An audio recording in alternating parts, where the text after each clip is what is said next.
WhatsApp bogeys 13550, Angels 16, heading 340. Okay.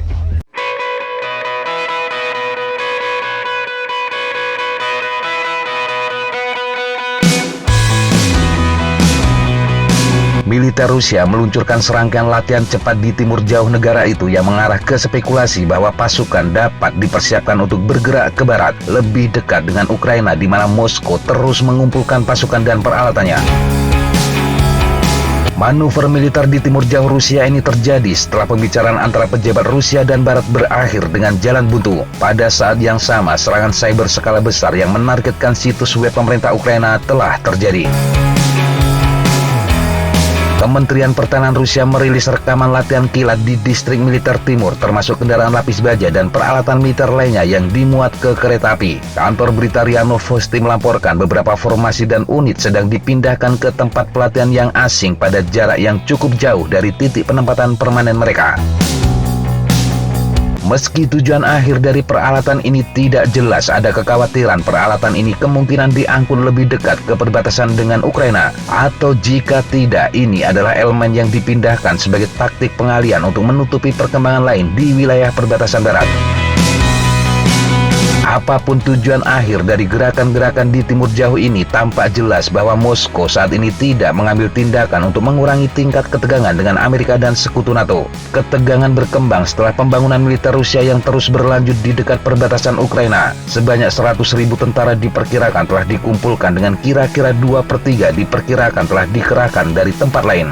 Ada juga kekhawatiran tentang intervensi yang dipimpin Rusia dalam kapasitas penjaga perdamaian dalam menanggapi kerusuhan di Kazakhstan. Pasukan dari penempatan itu sekarang telah kembali ke Rusia. Pada saat yang sama, perang kata-kata antara Rusia dan NATO terus berlanjut terkait pengerahan militer dan hubungan aliansi dengan Ukraina. Kekhawatiran akan potensi kampanye baru Rusia yang diarahkan terhadap Ukraina muncul sejak Januari 2021 lalu. Tetapi banyak dari pasukan yang dikerahkan ke perbatasan itu kemudian ditarik sebelum unit membanjiri kembali ke wilayah perbatasan selama November dan Desember 2021. Rusia dan Ukraina sendiri telah terlibat dalam konflik sejak 2014 ketika Moskow meluncurkan operasi untuk merebut semenanjung Crimea dan mengerahkan kemampuan untuk mendukung separatis di Ukraina Timur melawan pemerintah Kiev. Rusia menggunakan gerakan pasukan terbarunya di wilayah sekitar perbatasan Ukraina untuk mendapatkan jaminan dari NATO bahwa Ukraina dan Georgia tidak akan pernah diizinkan bergabung dengan aliansi di masa depan. Selain itu, Rusia juga menuntut penarikan pasukan dan peralatan dari negara-negara Eropa Timur yang menjadi anggota NATO setelah 1997. Sementara NATO dan Amerika Serikat telah menolak tuntutan tersebut. Barat telah mengisyaratkan keterbukaan untuk negosiasi seputar pengendalian senjata, penyebaran rudal, latihan militer, serta langkah-langkah membangun kepercayaan untuk mengurangi ketegangan saat ini. Namun serangkaian pertemuan antara Rusia dengan Amerika, NATO, dan Organisasi Keamanan dan Kerjasama di Eropa tidak membuahkan hasil yang diharapkan. Sebelumnya, Menteri Luar Negeri Rusia Lavrov mengatakan kegagalan pembicaraan itu dapat menyebabkan Rusia mengambil langkah-langkah untuk mengerahkan perangkat keras militer.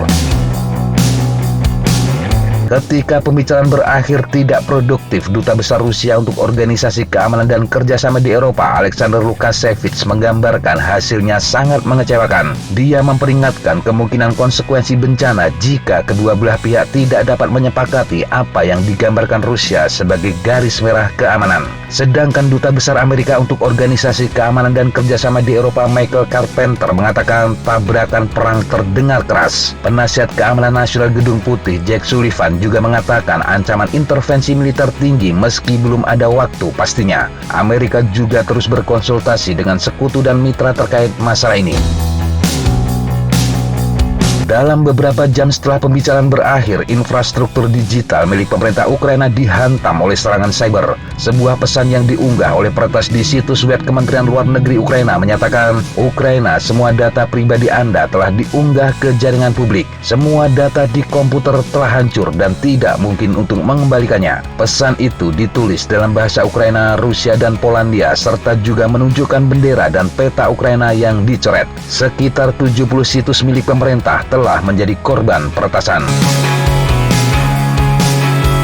Demikian sahabat Jejak Tapa, informasi yang bisa kita sampaikan untuk kesempatan kali ini. Sampai jumpa di kesempatan yang berbeda. Tetap kunjungi kami di www.jejaktapa.com dan www.flightjournal.com. Tetap semangat dan jaga kesehatan. Salam, fly like an eagle, fight like a falcon.